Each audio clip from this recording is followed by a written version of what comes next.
All right, let's dive right in. Today, we're breaking down a pretty intense perspective on the rising tensions between Iran, Israel, and the United States. We're going to go past the usual headlines to really unpack a critical strategic shift that's detailed in our source material, one that could totally redefine how we think about modern war. So, let me start by asking you a question. What's a bigger threat than a nuclear bomb? I mean, for decades, that was the ultimate fear, right? The big one. But what if the whole game has changed? According to the analysis we're exploring today, the weapon that's setting off all the alarm bells right now isn't the one we've all been so focused on. And that brings us right to the heart of the argument. The analysis we're looking at says that for Israel and its allies, that red line, the point of no return, has moved. It's not about Iran's potential to maybe build a nuke someday. No, it's about the very real, very sophisticated, conventional missiles they supposedly have right now.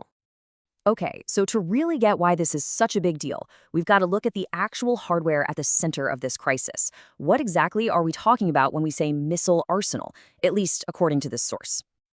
Well, the first number the report throws out is, frankly, staggering. Iran is said to have something like 2,000 ballistic missiles already in place, basically ready to launch.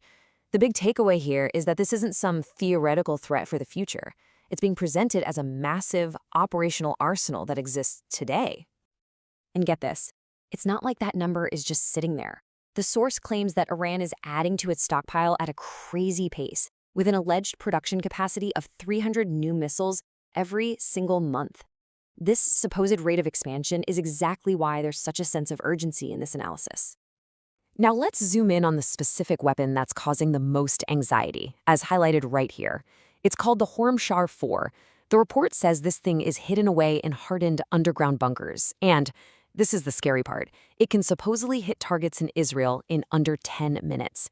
Think about that. That's almost no time to warn anyone or even try to react. And here is the absolute gut punch, the crucial point the source makes. The threat isn't just about the speed and power of the missiles themselves. It's the alleged inability to defend against them. The analysis claims that our current missile defense systems, the ones we rely on, are just not built to stop this new generation of weapons.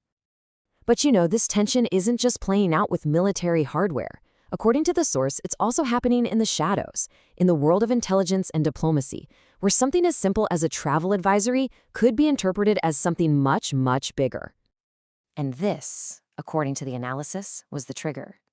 An official advisory from the U.S. State Department, with a very blunt three-word message for its citizens: leave Iran now. Now, on the surface, that seems like a standard safety warning, but the source material we're looking at reads between the lines and sees something totally different. The source argues that this warning wasn't actually for tourists or the few American citizens there. Instead, it suggests this was a coded message broadcast out in the open for U.S. intelligence operatives on the ground.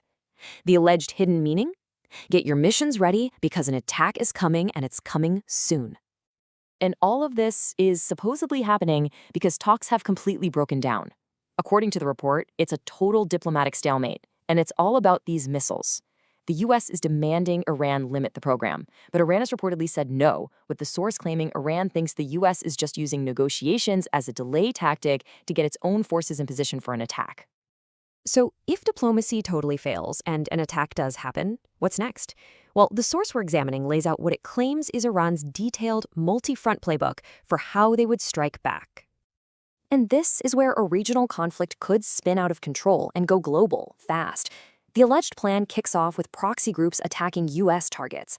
From there, it escalates to trying to shut down vital shipping lanes like the Strait of Hormuz. Then they could try to choke off the world's oil supply. And the supposed final step? Launching massive cyber attacks against critical infrastructure. We're talking power grids, water systems inside the United States itself.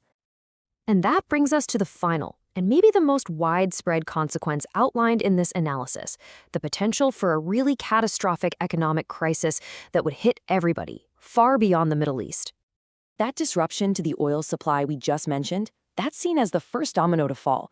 The source predicts that one move could trigger a chain reaction, a global stock market crash, pushing already fragile economies into a deep recession and causing absolute chaos in currency markets all over the world. In the middle of all that chaos, this analysis predicts we could see a massive shift in economic power. The theory is that as the US dollar gets hammered by the conflict, investors would rush to find a safe place for their money. And where would they go? To things like gold, and maybe more importantly, to the Chinese yuan. That could seriously strengthen China's position on the world stage. So we finally get to the ultimate stake here, according to this analysis. This whole thing isn't just about missiles or who controls the Middle East. It's about a potential conflict that, the source argues, could be used to trigger a complete and total reset of the entire global financial system. Which really leaves us with one last big question. If the claims in this analysis are even close to being right, if a conventional missile can hold the entire global economy hostage, and a simple travel advisory can be read as a call to arms, well, it forces you to rethink everything you thought you knew about power. In a world with threats this complex and interconnected, who's really holding the most powerful cards?